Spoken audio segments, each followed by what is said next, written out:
কেন মাদ্রাসায় পড়াবেন সন্তান? এটা আপনার জিম্মাদারি। ছেলে মেয়েকে, একটা ছেলে মেয়েকেও, যেই মা বাপ তার একটা সন্তানকেও আল্লাহর কোরআন থেকে বঞ্চিত করেছে, ওই সন্তান বঞ্চিত করেছে ছেলেকে মেয়েকে, ওই মা বাপ নিশ্চিত জালেম।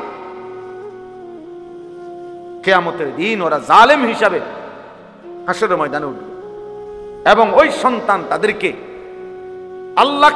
আল্লাহর সামনে বিচার প্রার্থী হবে মা বাবার বিরুদ্ধে। এবং মা বাবাকে কিয়ামতের দিন ওই সন্তান, ওই ছেলে ওই মেয়ে, যে মা বাপ তার সন্তানকে দিন শিখায় নাই, আল্লাহ চিনায় নাই, আখিরাত চিনায় নাই, পরকাল চিনায় নাই, ইবাদত আমলে বাধ্য করে নাই, চেষ্টা করে নাই, দিন রাত্রি ফিকির করে নাই, কিয়ামতের দিন ওই সন্তান নিশ্চিত মনে রাখবেন ওই মা বাপকে হাসরের ময়দানের কোটি কোটি মানুষের সামনে সন্তান তার মা বাপকে বেইজ্জতি করে। কোনো সন্দেহ নাই, সন্তান বেইজ্জতি করবে ওই মা বাপকে। কি ধরনের বেইজ্জতি? পায়ের নিচে ফালাইয়া, মুরাইয়া, ফাঁড়াইয়া, এরপরে সন্তান জাহান্নামে যাবে। নিজ সন্তান তখন পিতা মাতাকে পায়ের নিচে ফালাইয়া মুরাইবে, ফাঁড়াইবে, এরপরে বলবে আল্লাহ আজকে এদেরকে বেইজ্জতি কইরা অপমানিত করে আমি গেলাম, জাহান্নামে যাচ্ছি, এরা আমারে বঞ্চিত করল। আমি ছোটবেলায় বুঝতাম না, আমি 6 বছর বয়সে আমি কিছুই জানতাম না, কিছুই জানতাম। এই জন্য আল্লাহ তাআলা এখানে শিখাইছেন, وَإِذْ يَرْفَعُ إِبْرَاهِيمُ الْقَوَاعِدَ مِنَ الْبَيْتِ وَإِسْمَاعِيلُ, আল্লাহ বলেন ইব্রাহিম আমার ঘর পুনর্নির্মাণ করলো এবং ইসমাইল অর্থাৎ ইব্রাহিম তার সাথে ছেলেকেও নিলেন, নিয়া বাপ পুতে এবার এক মনে, এক ধ্যানে, এক ফিকিরে আল্লাহর ঘর নির্মাণ করছে, কাবা নির্মাণ করে এবার আল্লাহর কাছে ইব্রাহিম আলাইহিস সালাম ছেলেকে সাথে নিয়া, আহা বনো কেমন সুন্দর বিষয় যে মনে করেন একজন বাবা, ওনার বয়স তো 85 বছর আর ছেলেটার বয়স 13-14 বছর, তো বাপ পুত দুইজনেই আল্লাহর কাছে হাত উঠেছে, মুনাজাত করছে, একটা বড় হাত, একটা ছোট্ট হাত, পিচ্ছি হাত, একটা ছোট্ট মানুষের হাত আর একটা বড় মানুষের হাত, তো দুই হাত একসাথে আল্লাহর কাছে এবার উঠাইছে। উঠাইয়া ইব্রাহিম আলাইহিস সালাম কতগুলো দোয়া করছে আল্লাহর কাছে, এইটাই শেষ, এই দোয়াটি বলতে চাই শুনুন। আল্লাহর ঘর বানিয়ে নিজের এবং নিজের সন্তানের জন্য, পরিবারের জন্য ইব্রাহিম আলাইহিস সালাম আল্লাহর ঘর বানাইয়া দোয়া করছে। এই দোয়ার মধ্যে কি বলছে দেখেন, আর আমরা পরিবারের জন্য, সন্তানের জন্য আমরা কি ভাবি, আর উনি কি ভাবছে, কি বলছে, কি বলা উচিত, এই শুধু এটা শুনে তাইলেই শেষ। ইব্রাহিম আলাইহিস সালাম ইসমাইলকে সাথে নিয়ে আল্লাহর ঘর কাবা পুনর্নির্মাণ করে আল্লাহর কাছে দুই হাত তুলে দোয়া শুরু করছে। এবার এই দোয়া করতেছে, রব্বানা তাকাব্বাল মিন্না, 1 নম্বর দোয়া, আয় আল্লাহ আমরা পিতা পুত্র মিলে আপনার ঘর নির্মাণ করলাম, রব্বুল আলামিন আমাদের এই খেদমতটুকু আপনি কবুল করে নেন। এই 1 নম্বর। বাপ পুতের মেহনত আপনার ঘরের জন্য করেছি, আপনার জন্য করেছি, মাওলা আমারও কবুল করে নেন, আমার সন্তানকেও কবুল করে নেন। রব্বানা তাকাব্বাল মিন্না, আমরা দুইজনের খেদমত আপনি কবুল করেন। আমি আমার সাধ্য মতো আপনার ঘর কাজ করেছি, আমার সন্তানের সাধ্য মতো ঘরের কাজ করেছে।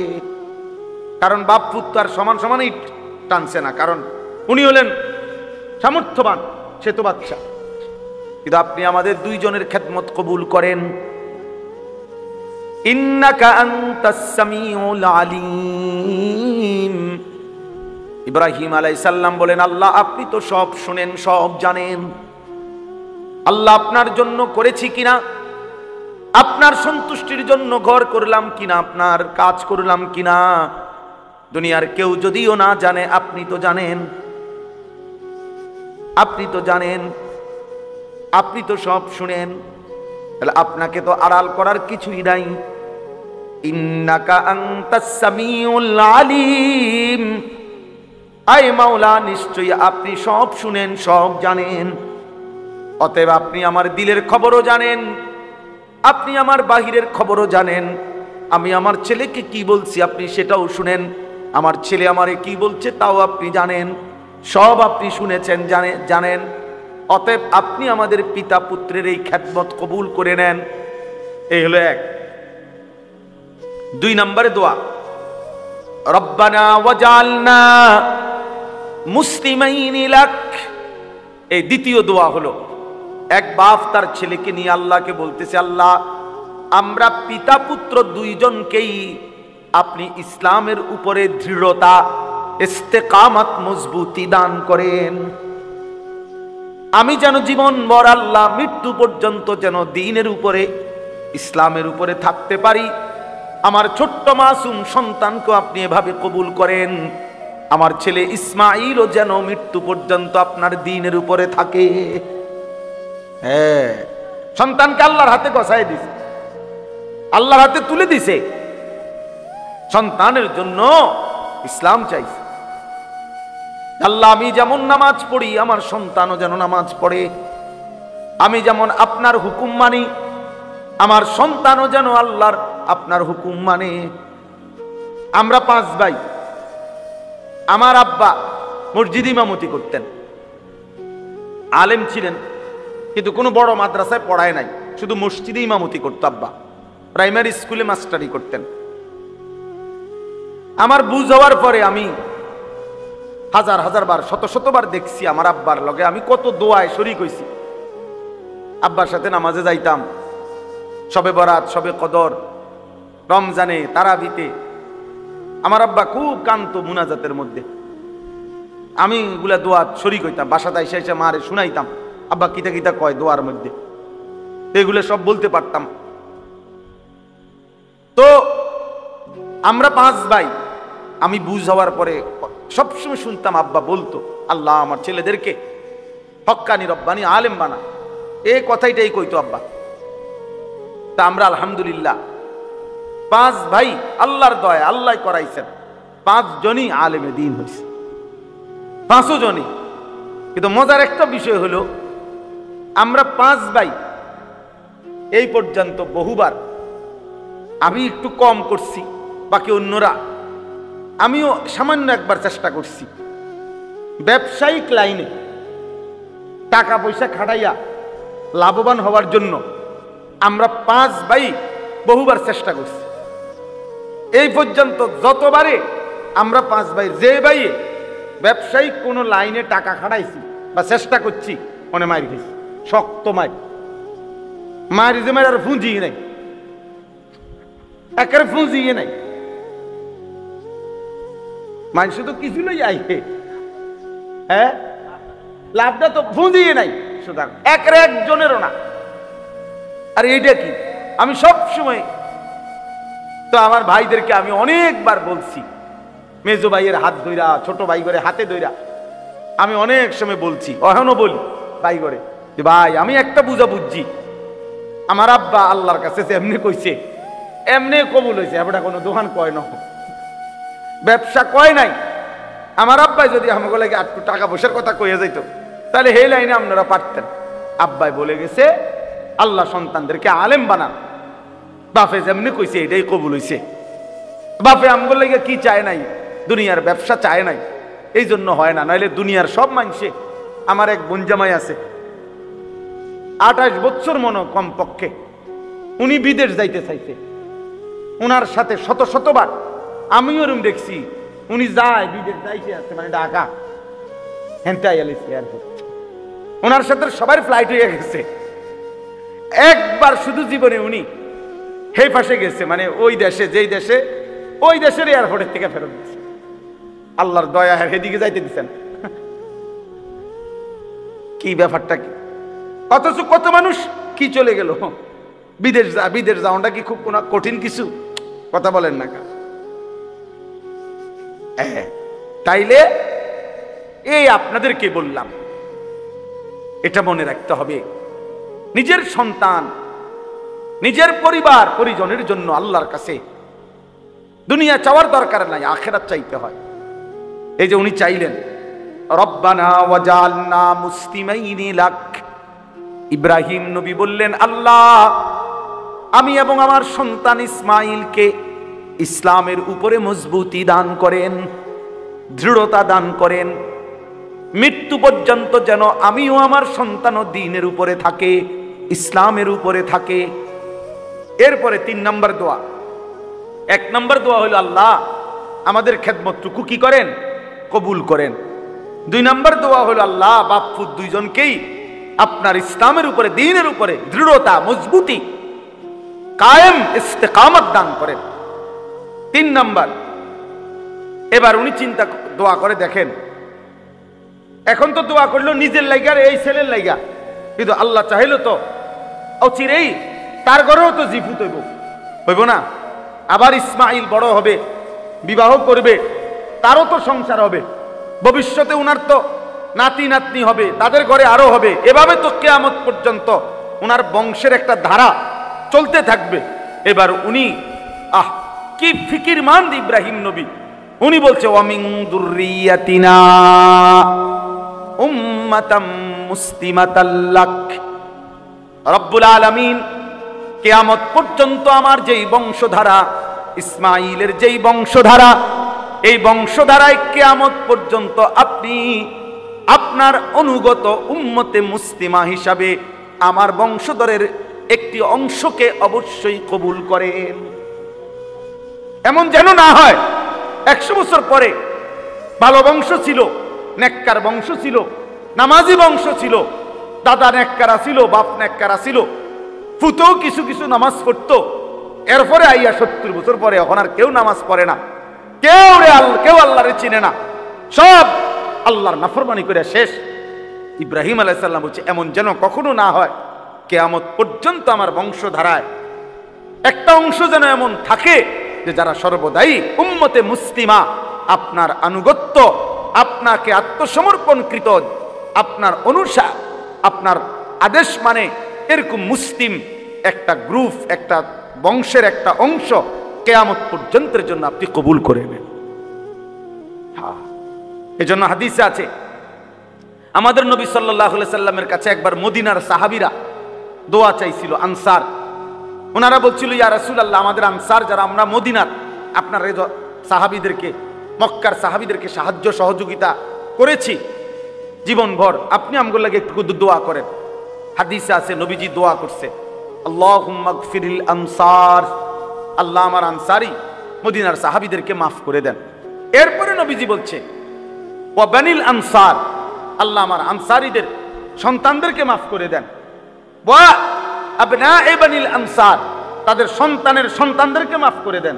এইভাবে 5-6 বার বলছে নবী, অর্থাৎ আল্লাহ শুধু এদেরকে না, এদের আগত খানদান যারা কিয়ামত পর্যন্ত আসবে তাদেরকেও মাফ করে, তাদেরকেও মাফ করে দেন। তো ওয়ামিন যুররিয়াতিনা উম্মাতাম মুসলিমাতাল লাক, আল্লাহ আমাকেও ইসলামের উপরে দৃঢ়তা দেন, আমার সন্তান ইসমাইলকেও দেন, আমার বংশধারা ইসমাইলের বংশধারায় কিয়ামত পর্যন্ত উম্মতে মুসলিমা বানান, আপনার অনুগত বান্দা বানান। এজন্য একজন মুসলমানের সার্থকতা মিয়া, আপনি তো 30 বছর খাইছেন দাইছেন সুদে ঘুষে কিস্তিতে লোনে খাইয়া দাইয়া, এরপরে চলে গেলেন মিয়া। এরপরে যদি বংশধর এমন হয় 50 বছর পরে আপনার বংশের কেউ আল্লাহ চিনে না, নবী চিনে না, আখিরাত চিনে না, তো আপনার কবরে সওয়াব যাবে কেমনে? আপনার কবরে সওয়াব যাবে কেমনে? আপনার বংশধর তো আল্লাহই চিনে না, আখিরাতে তো চিনে না। আল্লাহ আমাদেরকে মাফ করে দেন, আল্লাহ আমাদেরকে মাফ করে দেন। এরপরে তিনি বললেন ও আরিনা মানাসিকানা। তাহলে 4 নম্বর দোয়া ইব্রাহিম আলাইহিস সালাম বলে, আল্লাহ আপনার ইবাদতের যত নিয়ম কানুন, সমস্ত নিয়ম কানুন আপনি আমাদেরকে দেখায়া দেন, বলে দেন, শিখায়া দেন, আমরা যেন আপনার হুকুম মোতাবেক, আপনার কানুন মোতাবেক আপনার প্রতিটা ইবাদত যেন করতে পারি, এটা আপনি আমাদেরকে বলে দেন, পথ বাতলে দেন, আপনি শিখান। অর্থাৎ বুঝাইছে আপনার ইবাদত যেন মন গড়া না করি, বরং আপনার নির্দেশনা মতো যেন করতে পারি, এমন পথ আপনি আমাদেরকে দেখায়। অনেক মানুষ আছে, আহা আমরা নমাজ পড়ে হেবড়া, আপনি জিজ্ঞাসা করেন তাব্বাতিয়াদা সূরা নুরানির বাচ্চা ও শুনলে হাসবো। আত্তাহিয়াতু পড়েন চাচা, তো একটা বাচ্চা যদি আমগো মাদ্রাসাগুলোতে এরাও শুনে, এরাও এই চাচার এগুলা শুনলে হাসতে হাসতে পানি পড়বে। তাহলে এটা কি নামাজ? যার সূরা হয় না, যার একটা দোয়া ঠিক নাই, রুকু সেজদা ঠিক নাই, আত্তাহিয়াতুটাও ঠিক মতো পড়তে পারে না, কিচ্ছু পারে না, এবারে ওড়ে আর নামে ওটা কয়টা নামাজ পড়ে। কি নামাজ এটা? এই নামাজের তো কোনো ফায়দা নাই, অশুদ্ধ, ভুল। যেই নামাজ সূরা কেরাত দোয়া কালাম তাসবিহ ভুল, অশুদ্ধ, খোদার কসম ওই নামাজ হবে না, ওটা কোনো নামাজ না, নামাজ না। ফালিয়ামাল আমালান সালিহা, আল্লাহ শর্ত করছে কোরআনে, আল্লাহ বলে দিছে। আল্লাহ বলবে বান্দা আমি বলে গেছি, তুমি গুরুত্ব দাও না, এটা তোমার বিষয়। আল্লাহ বলছে তোমরা প্রত্যেকে যদি জান্নাত পেতে চাও, এক নম্বরে তোমাদের প্রতিটি আমল বিশুদ্ধ করো, বিশুদ্ধ করো, ঈমানকে বিশুদ্ধ করো, দ্বীনকে বিশুদ্ধ করো। আখলিস দীনাকা ইয়াকফিকাল আমালুল কলিল। আমাদের নুরানি এই মাদ্রাসাগুলো যে নুরানি পড়ায়, প্রথম হাদিস, এক নম্বর হাদিস শিখায় এটা, মানে প্রথম কথা আখলিস দীনাকা, তোমার দ্বীনকে খাঁটি করো, ঈমানকে খাঁটি করো, আমলকে খাঁটি করো। এজন্য এখানে তিনি বলছেন আল্লাহ আপনার যত ইবাদত আছে, ইবাদতের যাবতীয় নিয়ম কানুন আপনি আমাদেরকে দেখায় দেন, বলে দেন, বাতলায় দেন। ওয়াতুব আলাইনা, এরপরে বলছেন আল্লাহ যত গুনাহ করেছি, পাপ করেছি, অপরাধ নাই উনাদের, ওনারা নবী, নবীদের কোনো গুনাহ হয় না, তারপরেও বলতেছে আল্লাহ আপনি আমাদের অপরাধ থেকে আমরা তওবা করতেছি, আপনি আমাদের তওবা কবুল করে নেন। এরপরেও ওনারা গুনাহ মাফ চাইছে, আমাদের গুনায় ভরা, আমরা গুনাহ মাফ চাইতে পারি না। আমরা বসে থাকি 90 বছর বয়সে, বুড়া মিয়া যখন অচল হইয়া, লম্বা হইয়া, সোজা হইয়া যখন শ্বাস টানে, একেবারে নিঃশ্বাস টানতেছে, দম টানতে আছে, এই সময় 100 টাকা দিয়া হুজুর ডেকে আনে, হুজুর রিদিয়া তোবা ভরায়, মস্কারি করে আর আল্লাহর সাথে মস্কারি করে। হ্যাঁ, গুনাহ করলেন আমনে, তোবা ভরায় হুজুরে, ওটা জানেও না কিসের তওবা, ওনার তখন হুঁশে নাই। আল্লাহ আমাদেরকে মাফ করে দেন। ইন্নাকা আনতাত তাওয়াবুর রহিম। এই ইব্রাহিম আলাইহিস সালাম বলেন আল্লাহ নিশ্চয়ই আপনি তওবা কবুলকারী, আপনি দয়াবান, কাজে আপনি আমাদের তওবা কবুল করে নেন, আপনি আমাদেরকে ইবাদতের নিয়ম কানুন দেখাইয়া দেন, আপনি আমাদের বংশধারায় সর্বযুগে মুসলিম হিসাবে কবুল করেন, আপনি আমরা বাপফুতকেও ইসলামের উপরে দৃঢ়তা দেন, আমাদের আমলগুলো কবুল করেন। সর্বশেষ আল্লাহর কাছে ইব্রাহিম নবী বলছে রব্বানা ওয়াবাস ফীহিম রাসূলাম মিনহুম। সুবহানাল্লাহ।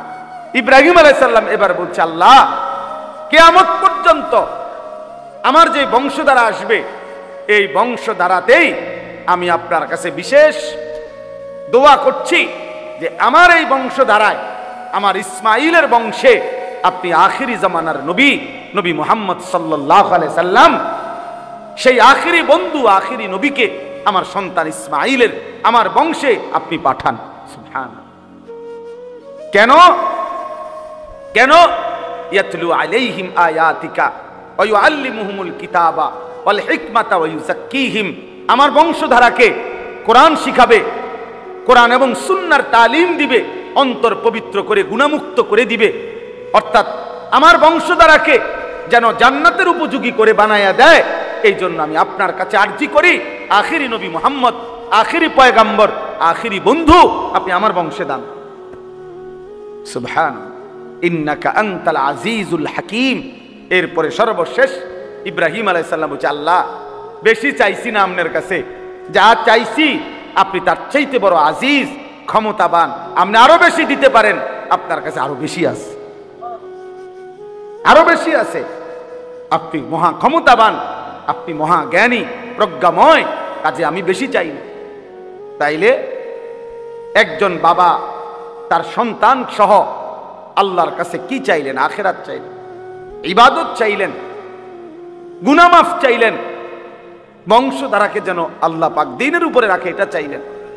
অতএব আজকে এই শেষ কথা এটাই, আমরা যেন মনে রাখি যে আমাদের এই যে ছোট ছোট বাচ্চা, এই বাচ্চাগুলো যেন দ্বীন শিখে। এটা যেন প্রত্যেকটা বাবার স্বপ্ন হয় যে আমার জীবনে ঘর করে দিলাম আর না দিলাম, বাড়ি করে দিলাম আর না দিলাম, আমার সন্তান আমার পরিজন যেন আল্লাহকে চিনে সেজদা করে, যেন নামাজ পড়ে, যেন দ্বীন শিখে। আমি ওই যে বললাম আমার বাবার 5 ছেলে, আমরা 2015 সালে আমার আব্বা ইন্তেকাল করছে। আল্লাহর দয়ায় আমার আব্বা জীবিত থাকতে থাকতেই আমরা 5 ভাইয়ের মাদ্রাসার পড়ালেখা শেষ হয়ে গেছিল।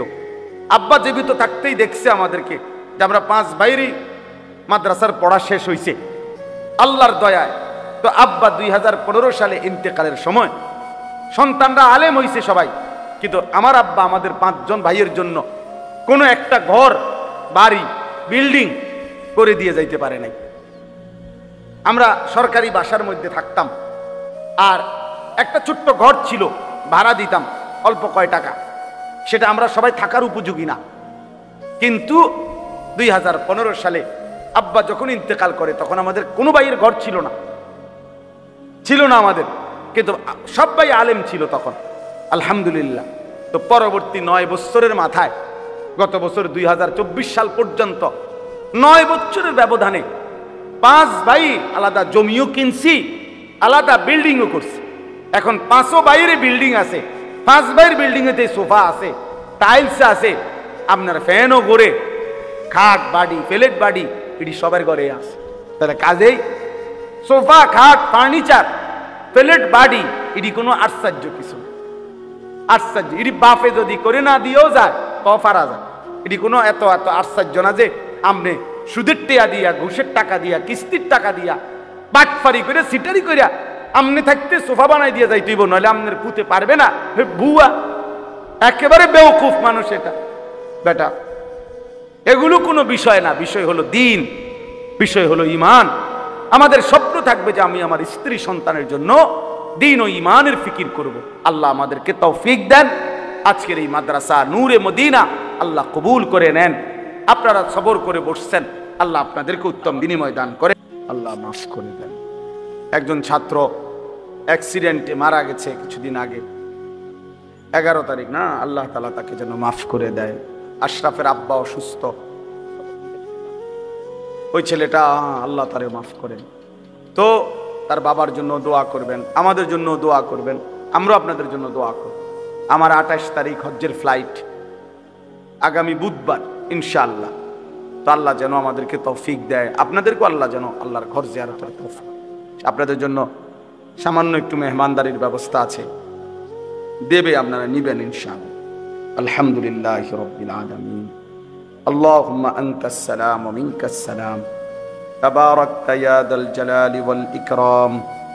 মাওলায়ে কারীম আপনি মাফ করে দেন, রব্বে কারীম আপনি মাফ করে দেন, মেহেরবান মাওলা আপনি মাফ করে দেন।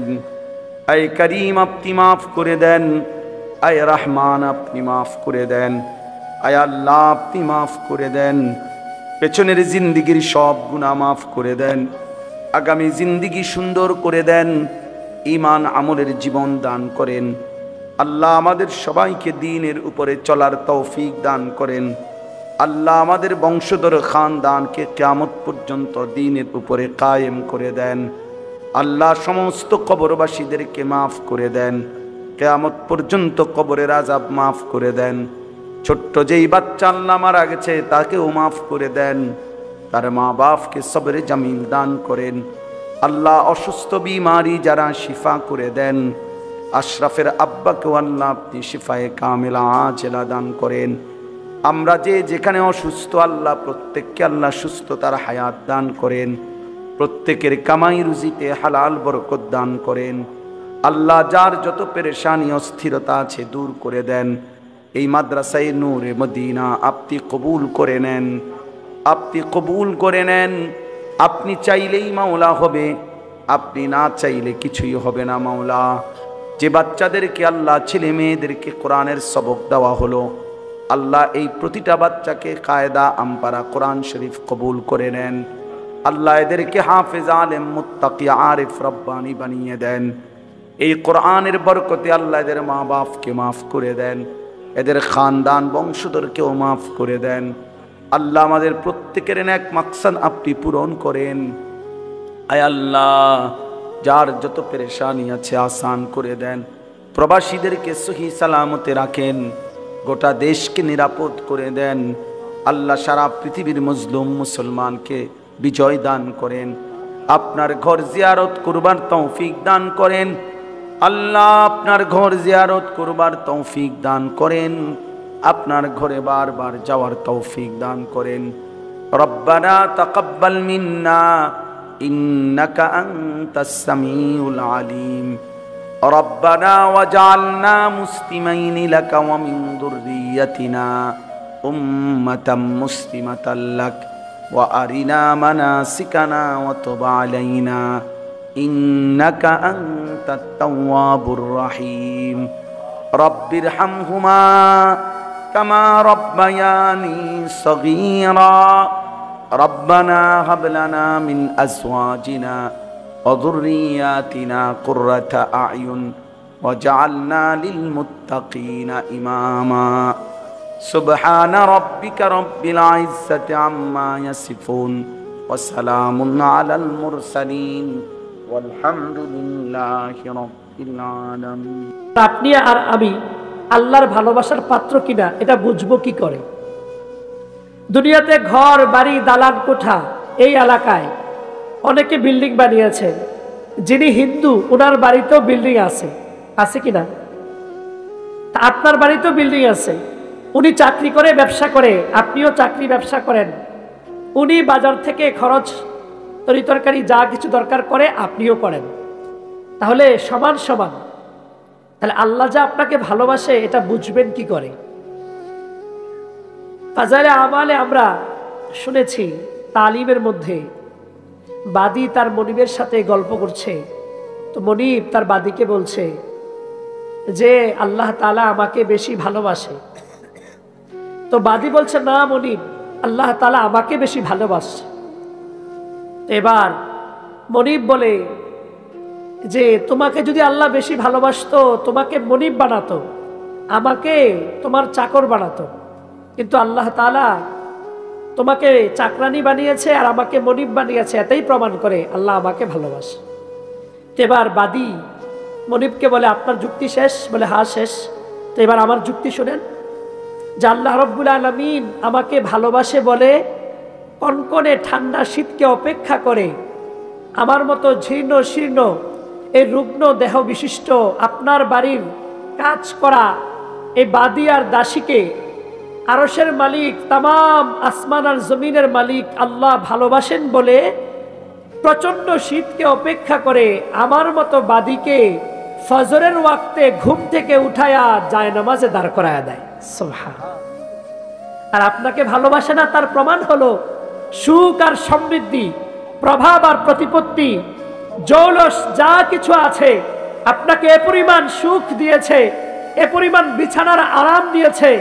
আপনাকে ভালোবাসে না বলে, মনিব আপনাকে পছন্দ করে না বলে আল্লাহ তাআলা আপনাকে কনকনে ঠান্ডা শীত, এর মধ্যে আরামের কম্বল আর লেফ, বিভিন্ন সাত সরঞ্জামের বিছানা দিয়ে ফজরের ওয়াক্তে মালিকের পায়ে সেজদা না করায়া আপনাকে পছন্দ করে না বলেই আপনাকে ঘুম পাড়ায় রাখে।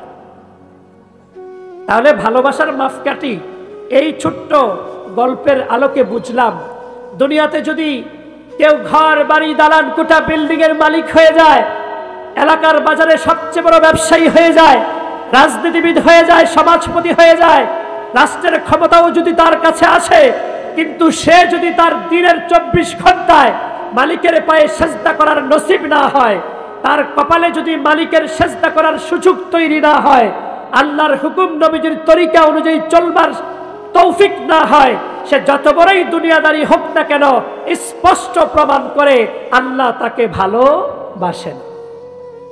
আর রিকশাওয়ালা, দিনমজুর, খেটে খানেওয়ালা হতে পারে, দিনে আনে দিনে খায়, কিন্তু আল্লাহ তাকে ভালোবাসে, এটার প্রমাণ হলো সে 5 ওয়াক্ত নামাজের সেজদা সঠিক সময়ে সঠিকভাবে আল্লাহকে করতে পারে।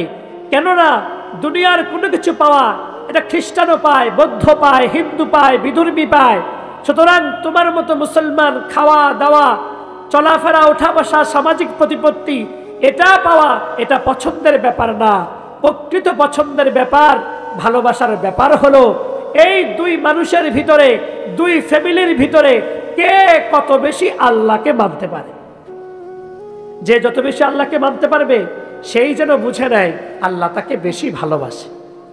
যে নারী বেপরদা বেহায়া, এলাকার সবাই তাকে চিনে, এলাকার সবাই তাকে দেখে, এলাকার যুবকেরা তাকে চিনে, দোকানের মুদিমালের যে দোকানদার তাকে চিনে, বাজারের মানুষগুলো তাকে চিনে, তার চেহারা সবার কাছে পরিচিত। তা আসলে তাকে দুনিয়া আল্লাহ দিয়েছেন, তাকে ভালোবাসেন না বলে তাকে পুরা পৃথিবীর কাছে খোলামেলা করে পেশ করার মতো তার মানসিকতা তৈরি করেছেন। বেপরদা বেশরম বেলাজ তাকে করে দিয়েছেন। আরেকটা বোনকে ভালোবাসেন বলে বালেগ হওয়া পর্যন্ত, বালেগা হওয়ার পর থেকে শুরু করে আজ অবধি অন্য স্বামীর কাছে বৈবাহিক বন্ধনে আবদ্ধ হয়ে অন্যের ঘরের স্ত্রী হওয়ার আগ মুহূর্ত পর্যন্ত, এমনকি স্ত্রী হওয়ার পরেও আল্লাহ তাকে পছন্দ করেন বলে ওই বোনের চেহারাটাকে দুনিয়ার কাউকে দেখতে দেন নাই। তাহলে ফয়সালা হলো এটা আমাদের। আমরা যারা শুনছি দিনের কাজ যে যত বেশি করতে পারবো সে যেন ধরে নেব, বুঝে নেব যে আমাদেরকে আল্লাহ তাআলা ভালোবাসেন বলে দিনের কাজগুলো করা সহজ করে দিচ্ছেন। আর আমার পাশের আরেকজন প্রতিবেশী, তার ৩-৪ ছেলে বিদেশ থাকে, তার ঘরের ফার্নিচারের অভাব নাই, তার ঘরের বিভিন্ন আসবাবের অভাব নাই, তার সুখ আর সমৃদ্ধির অভাব নাই, শীতকালে শীতের কাপড়ের অভাব নাই, গরমকালে এসি ফ্যানের অভাব নাই। তা আপনি ধরে নেবেন তার কপালে যদি ফজরের সেজদা না থাকে তো আল্লাহ তাকে ভালোবাসে না। তাকে কাক বানায়া, পৃথিবীর ময়দানে কাক বানায়া, কাকের ডাক, কোনো মালিক যদি কাকরে পালে, কাকের ডাক ওই মালিকের কাছে শুনতে ভালো লাগে না, কিন্তু কোকিলের ডাক মালিক তাকে পালন করে, লালন করে, প্রতিনিয়ত শুনতে চায়। কোকিল যেন বেশি বেশি করে ডাকে, কিন্তু কোকিল তো বেশি বেশি ডাকে না, মাঝে মধ্যে ডাকে। এই এক ডাকের জন্য মালিক তাকে বারবার বারবার তাকে খাওয়ায়, তাকে যত্ন করে, তাকে বিভিন্ন সেবা শুশ্রূষা করে।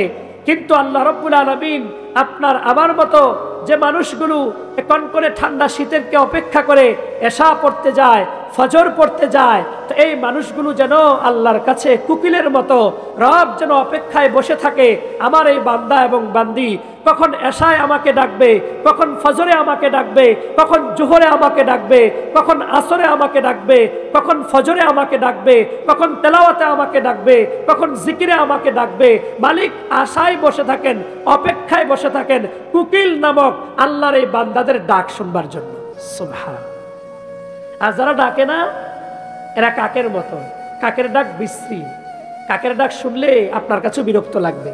এজন্য আপনার পাশের প্রতিবেশীর সুখ আর সমৃদ্ধি দেখে আপনি নিজে কখনো আশ্চর্য হবেন না, বরঞ্চ আল্লাহ তাআলা তার প্রিয় হাবিবকে বলেছেন, ওয়ালা তামুদ্দান্না আইনাইকা ইলা মা মাত্তা'না বিহি যাহরাতাল হায়াতিদ দুনিয়া। ও নবীজি আমার, কাফের ওলীদ ইবনে মুগীরা এই পরিমাণ সম্পদ আমি তাকে দিয়েছি, মক্কা থেকে তাকালে শুধু তার জমিন দেখা যায়, ভেড়ার পাল দেখা যায়। সুতরাং আপনাকে বলি নবীজি, আপনাকে বলি, লা তামুদ্দান্না আইনাইকা, আপনার দুই চোখকে লম্বা করে ওই কাফের বেঈমান যাদেরকে আমি দুনিয়ার সৌন্দর্য দিয়েছি তাদেরগুলো দেখা দেখা আপনি নিজে কখনো হীনমন্য হবেন না। নিজের চোখ লম্বা করে, মদ মানে টানিয়া লম্বা করা, মদ শব্দের অর্থ তো মদ থেকে লা তামুদ্দান্না, অর্থাৎ আমরা যদি অনেক সময় দেখা যায় বুর্জ খলিফা দুবাই যদি আপনি দেখেন, অথবা বাংলাদেশের মতিঝিলে সেই বিশাল বড় বিল্ডিংটা যদি আপনি তাকান, ওরে বাবা কত বড় বিল্ডিং, এই যে ওরে বাবা, এই যে চোখটা একটু বড় হলো, এটাকে আরবিতে মাদ বলে, তাজবিদের ভাষায় টানিয়া পড়া বলে। তো আল্লাহ তাআলা তার প্রিয় হাবিবকে বলেছেন, সাবধান, কখনোই কখনোই আপনি চোখ বড় বড় করে দুনিয়াবি যাদেরকে দিয়েছি তাদের দিকে তাকাবেন না। এজন্য ভাইয়েরা আমার, আপনাকে আমাকে ভালোবাসেন বলে এই মুহূর্তে অনেক মানুষ যারা হয়তো বা টেলিভিশনের সামনে বসে আছে কিনা, টেলিভিশন দেখতেছে, মোবাইল দেখতেছে, অনেকে হয়তো বা ব্যাডমিন্টন খেলতেছে, অনেকে হয়তো বন্ধুরা একসাথে বসে নাটক, সিনেমা, অশ্লীল ভিডিও, বিভিন্ন কিছু দেখছে। তো আল্লাহ তাআলা ওই মানুষগুলোকে কাক বানায়া, তার ডাক বিশ্রী, মালিক শুনতে চায় না তার ডাক। যা, তোকে দুনিয়াবি খাবার দিয়ে, দুনিয়াবি রং তামাশা দিয়ে তোকে ওই কাজে ব্যস্ত রাখলাম, তোর ডাক আমার কাছে পছন্দ লাগে না, তুইও ডাকতে চাস না, এজন্য তোকে ওই কাজে বিভোর করে রাখছি।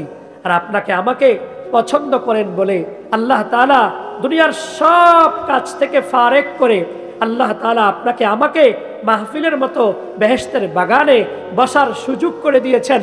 এতে প্রমাণ করে মালিক আমাদেরকে ভালোবাসে। মালিক আমাদেরকে কি করে? ভালোবাসে। আল্লাহ যদি আবার আমাদেরকে ভালোবাসে, তার প্রমাণ হলো আপনি যখন আবার ঘুমিয়ে যাবেন, তো ফজরের নামাজ যখন আবার জামাতে পড়তে পারবেন, তা আপনি যেন বুঝে নেবেন আল্লাহ আপনাকে ভালোবাসে। আল্লাহ আপনাকে কি করেছে? ভালোবাসে। লাতাইফুল মারিফ ইবনে রজব হাম্বলি রাহিমাহুল্লাহ, বিশ্ববিখ্যাত কিতাব, ওখানে লিখেছেন যে আপনাকে আল্লাহ ভালোবাসে, এটার প্রমাণ কি? এটার প্রমাণ হলো যে আপনি যে আমলটা করেন হুবহু এই আমলটা যদি আবার করতে পারেন, তাহলে আপনি বুঝে নেবেন আল্লাহ আপনাকে ভালোবাসে। যেমন আমাদের প্রত্যেকের সমাজে জুমার নামাজ অনেকেই পড়ে, কিন্তু দেখবেন আসরের নামাজ তার কপালে আর জোটে না। আছে কিনা এরকম? একই মহল্লায়। তো ইবনে রজব হাম্বলি রাহিমাহুল্লাহ উনি বলেছেন, জুমার নামাজ পড়ছো, নামাজ তুমি যদি এখন আসর নামাজ আবার পড়তে পারো, বাস এই আসর নামাজ পড়তে পারলেই বুঝবা হুবহু এই একই ক্যাটাগরির ইবাদত। তো বোঝা যাবে জুমার নামাজ পড়েছ, আল্লাহ খুশি হয়েছে, এজন্য আসরের সময় তোমাকে আল্লাহ আবার আসার তৌফিক দিয়েছে। রমজানের রোজা আপনি রাখছেন ফরজ, এখন রমজানের রোজা আল্লাহ তাআলা কবুল করেছে, এটা আপনি বুঝবেন কি করে? রমজানের পরে আল্লাহ রসুল বলেন, মান সামা রমাদান সুম্মা আতবাহু সিত্তাম মিন শাওয়াল, রমজানের পরে শাওয়াল মাসের 6টি রোজা কেউ যদি রাখে, কানা কাসিয়ামিদ দাহর, আল্লাহ নবীজি বলেন পুরো এক যুগ রোজা রাখার সওয়াব। সুবহানাল্লাহ। তো এখন রমজানের রোজা রেখেছেন, রোজা কবুল হয়েছে, এটা বুঝবেন কি করে? যদি আপনি আবার পরবর্তী সময়ে নফল হিসাবে 6টি শাওয়াল মাসের রোজা রাখতে পারেন, তাহলে বুঝবেন ওই আমল এই আমল পড়ার তৌফিক দিয়েছে। সম্মানিত হাজিরিন, আমি কোরআনুল কারীমের সূরা আর রহমান থেকে 4টি আয়াতে কারিমা তেলাওয়াত করেছি। আল্লাহ রসুলের একটি হাদিসের ছোট্ট একটি অংশ আপনাদের সামনে পেশ করেছি। আল্লাহ তাআলা বলেন, এই সূরাটির নাম আর রহমান। সূরাটির নাম কি? আর রহমান আমরা জানি এটা আল্লাহর গুণবাচক নাম। আল্লাহ রাব্বুল আলামিন কোরআনুল কারীমে বলেছেন, ওয়ালাহুল আসমাউল হুসনা ফাদউহু বিহা। আল্লাহ তাআলা কোরআনে বলেন আল্লাহর রয়েছে অনেক গুণবাচক নাম, অনেক গুণবাচক নাম রয়েছে আল্লাহ তাআলার। তো অনেক গুণবাচক নাম রয়েছে, তোমাদের কাজ কি? তোমাদের কাজ হলো এই নামগুলো নিয়ে ডাকা। এই নামগুলো নিয়ে কি? এজন্য যখনই আপনি আল্লাহর কাছে কোনো চাইবেন, তো আপনি এটা পড়বেন, ইয়া রহমান, ইয়া রহিম, ইয়া হাইয়ু ইয়া কাইয়ুম, বিরহমাতিকা নাস্তাগীস ওয়া আসলিহ লানা শা'নানা কুল্লাহ ওয়ালা তাকিলনা ইলা আনফুসিনা তরফাতা আইন। হে রহমান, হে দয়াময়, হে ইয়া রহিম, হে দয়ালু, ইয়া হাই, হে চিরঞ্জীব, ইয়া কাইয়ুম, হে চিরস্থায়ী, বিরহমাতিকা নাস্তাগীস, আপনার রহমতের দ্বারাই আমি আশ্রয় চাই, সাহায্য চাই। কি চাই? অনেকগুলো চাইবেন। এই হাদিসের মধ্যে আল্লাহর নবী সাল্লাল্লাহু আলাইহি ওয়াসাল্লাম বলেন, আসলিহ লানা শা'নানা কুল্লাহ, ও রব আমার আজকে 24শে ডিসেম্বর সারাটা দিন যে যে কাজগুলো করব, সবগুলো কাজ আপনি পরিশোধন করে দেন, সংশোধন করে দেন।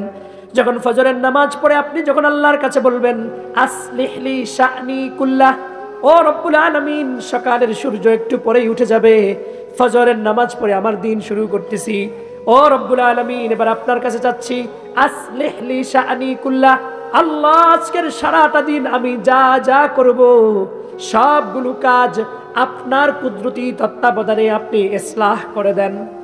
কি করে দেন? আচ্ছা, এই দায়িত্বটা যদি আল্লাহকে দেই, আর আল্লাহ যদি এই দায়িত্বটা নেয়, তা আপনার কোনো কাজে ভুল হবে? কিন্তু আমরা পারি না। আমরা তো পারি না বলতে আল্লাহকে। এরপরে দেখেন, এরপরে কি, ওয়ালা তাকিলনি ইলা নাফসি তারফাতা আইন। নবীজির শিখানো হাদিস যে এভাবে দোয়া করো, আল্লাহর গুণবাচক নাম দিয়ে দোয়া করো, এগুলো উসিলা হয়, এগুলো আল্লাহর কাছে পাওয়ার একটা মাধ্যম হয়। তো আমি বলতেছি ওয়ালা তাকিলনি ইলা নাফসি তারফাতা আইন, আল্লাহ আমারে আজকে সারাদিনের জন্য আমার জিন্দেগির কোনো একটা মুহূর্ত আপনার নজর থেকে আমাকে ফেলে দিয়েন না, আপনার নজর থেকে আমাকে কি করে দিয়েন না, ফেলে দিয়েন না। যদি এই জিম্মাদারি আল্লাহর কাছে দেন, আর আল্লাহ যদি জিম্মাদারি নিয়ে নেয়, তো দেখবেন আজকে আপনার চোখের গুনাহ হবে না, আজকে আপনার হাতের গুনাহ হবে না, আজকে আপনার পায়ের গুনাহ হবে না, আজকে আপনার এই জিহ্বার গুনাহ হবে না, আজকে আপনার লজ্জাস্থানের গুনাহ হবে না, আজকে আপনার খায়েশাতের গুনাহ হবে না, আজকে আপনার নফসানিয়াতের গুনাহ হবে না। কিন্তু আমরা তো চাইতে পারি না। প্রতিনিয়ত আমাদের প্রতিদিন কি পরিমাণ গুনাহ শুধু এই বডির মধ্যে হয়। আমাদের প্রত্যেকের জন্য আল্লাহ তাআলার পক্ষ থেকে এমন সিস্টেমেটিক ব্যবস্থাপনা রাখছে যে তৃতীয় কোনো পক্ষ আমাদের ব্যাপারে আল্লাহর কাছে সাক্ষী দেওয়া লাগবে না, বরঞ্চ আমাদের এখান থেকেই সাক্ষীর ব্যবস্থা আল্লাহ করে রাখছেন। 1 নাম্বার, আমার চোখ আমার সাক্ষী দিবে। 2 নাম্বার, আমার কান আমার সাক্ষী দিবে। 3 নাম্বার, আমার হাত আমার সাক্ষী দিবে। 4 নাম্বার, আমার পাও আমার সাক্ষী দিবে। 5 নাম্বার, আমার চামড়া আমার সাক্ষী দিবে। 6 নাম্বার, যে জমিনের উপরে হাঁটি, এত বছর পর্যন্ত আমরা যে যে বছরে আছেন, বয়সে আছেন, নারী পুরুষ সবার সাক্ষী এ জমিন দিবে। এরপরে 6 নাম্বার, আপনার আমার প্রত্যেকের এই যে কিরামান কাতিবিন 2 জন ফেরেশতা আছে, এরা সাক্ষী দিবে। 7 নাম্বার, আপনার আমার পুরা জিন্দেগীর আমলনামা আল্লাহর কাছে সমবেতভাবে এভাবে কিতাব আকারে আল্লাহর কাছে পুরা পাণ্ডুলিপি পেশ হবে। তাহলে এবার আপনি বলেন তো, আজকে এশার নামাজ যারা পড়ছেন, এই 2 হাত এশার নামাজ পড়ার সাক্ষী দিবে কিনা? বলেন না, দিবে কিনা? 2 পা দিয়ে হাইটা হাইটা মসজিদে গেছেন, এই 2 পা সাক্ষী দিবে কিনা? চোখ দিয়ে রাস্তা দেখে দেখে গেছেন, এই চোখ সাক্ষী দিবে কিনা? এরপরে কান দিয়ে ইমাম সাহেবের কেরাতগুলো শুনছেন, তাকবীরগুলো শুনছেন, এই কান সাক্ষী দিবে কিনা? যে জমিন দিয়ে হেঁটে গেছেন হাসরের ময়দানে, এই জমিন সাক্ষী দিবে কিনা? তা আপনি যখন ওখানে গিয়ে সুবহান রাব্বিয়াল আযীম পড়েছেন, কিরামান কাতিবিন, এদের ডিউটি কি? কিরামান কাতিবিন ইয়ালামুনা মা তাফআলুন। এই যে আমি হাত নাড়ছি, এটাও লেখছে, এই যে আমি এখানে ধরলাম, এটাও লেখছে। তা আপনারা যে মাহফিলে এসেছেন, এই কিরামান কাতিবিন 2 জন সম্মানিত লেখক, এগুলো লেখছে কিনা? এখন যারা টেলিভিশনের সামনে বসে আছে, এদেরটা লিখতেছে কিনা? যারা ব্যাডমিন্টন খেলতেছে লিখতেছে কিনা? যারা ক্যারাম খেলতেছে, জুয়া খেলতেছে, তাস খেলতেছে, মোবাইলে অশ্লীলতা দেখতেছে, সব লিখতেছে কিনা?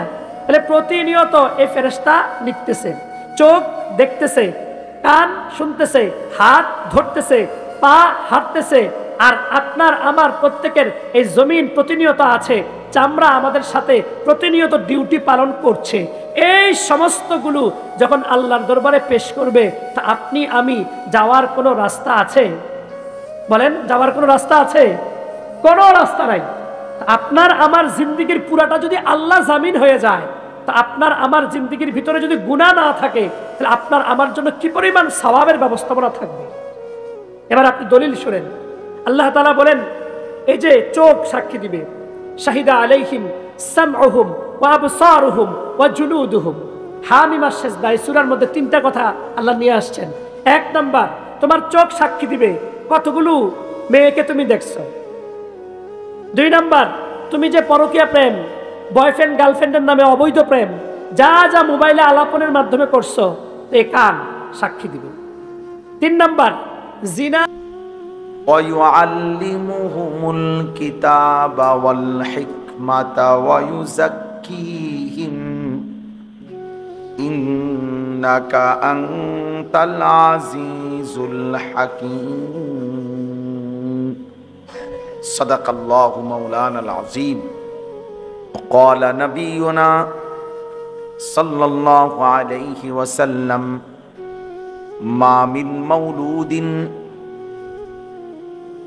إلا يولد على الفطرة فأبواه يهودانه أو ينصرانه أو يمجسانه اللهم صل على محمد وعلى آل محمد كما صليت على إبراهيم وعلى آل إبراهيم إنك حميد مجيد اللهم بارك على محمد وعلى آل محمد كما باركت على إبراهيم وعلى آل إبراهيم إنك حميد مجيد سبحانك لا علم لنا إلا ما علمتنا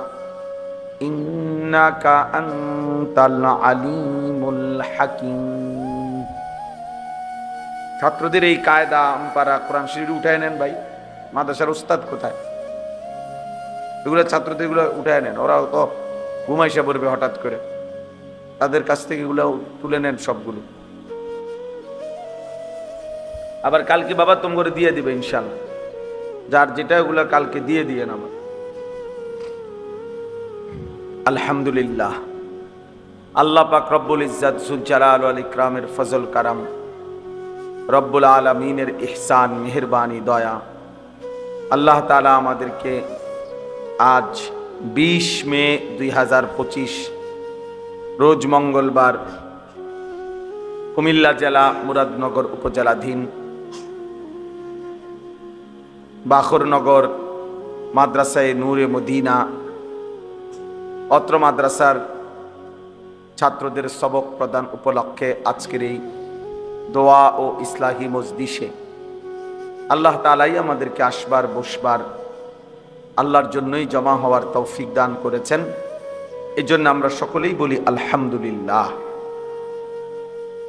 আজকে বলা যায় অন্যান্য দিনের চাইতে বৃষ্টিমুখর পরিবেশ একটু বেশি সারাদিনে যথেষ্ট পরিমাণ বৃষ্টি হয়েছে এখনো গুড়ি গুড়ি বৃষ্টি আছে এর ভেতরেও আলহামদুলিল্লাহ আপনারা কষ্ট করে এসে বসেছেন নিঃসন্দেহে এটা ধন্যবাদ পাওয়ার যোগ্য আল্লাহ তাআলা আপনাদেরকে উত্তম বিনিময় দান করেন